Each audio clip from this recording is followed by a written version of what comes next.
Dapat sila, I'm sure. So, without further ado, ladies and gentlemen. Teka, mukhang nagdi-discussion pa daw sila, nahihirapan sila. Alright, pasalamatan muna natin ating mga sponsors. Madison's Bay Beach House. Guys, pag-book na kayo, fully book na ata sila talaga. Malay nyo, makasingit pa schedule nyo. The XIV Aroma Studio, Floral Creations by Young, Marcus Swimwear, Burst Creative Studio, Aqua Sweet, Scalp Plus, Derma World, and Mogu. Alright, Mrs. Jen, ready ka na? Alright, Mrs. Jen, give us your pick. Yes, I'm ready. So I would like to commend on everyone and then good job, and we'll see you on the grand finals. My choice would be Mr. Mabini Malate. Mr. Mabini Malate, my goodness! He's already bagged 3 today. Congratulations to you, brother. Tatlo, right? You bagged 3 awards today. Alright.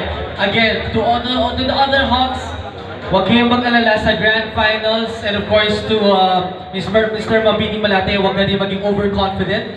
Iba ang labanan natin sa grand finals. Again, this is just a pre-pageant. So laban lang na laban, Hawks, ibang labanan next week.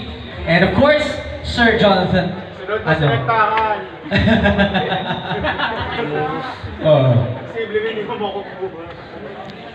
Definitely, sa grand finals, iba yung magiging Mr.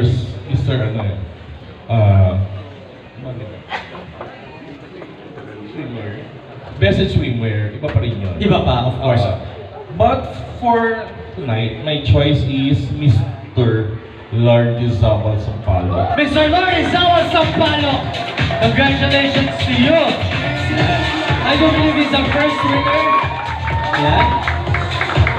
First time nanalo ni Mr. Lardizábal. Sir Carlo, before you pick your choice, I want to thank Marcus for the awesome swimwear that our awesome Hawks are wearing. Ayan.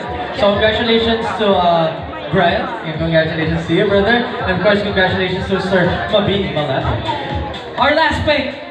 Okay, again, yung naging natin, pre-finals natin, walang bearing to for the grand finals. No? Depende pa rin sa magiging performance, right, sa magiging support ng mga handlers natin at ng mga audience natin. They need your support, guys, so malaking bagay sa kanila yung buboost nila yung kanilang confidence dahil sa mga applause ninyo. Yes. Okay?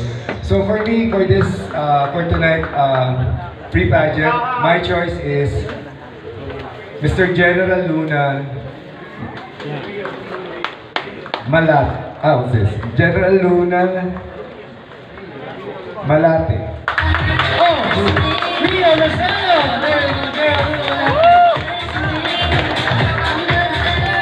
Alright, there you have it, ladies and gentlemen. On top 3 next week, we will get to know kung sino ba yung mga panalo sa ating top 3 contenders in every segment. And don't forget to grab your tickets while they are still available. Join us on December 7 for the main event. To the host, maraming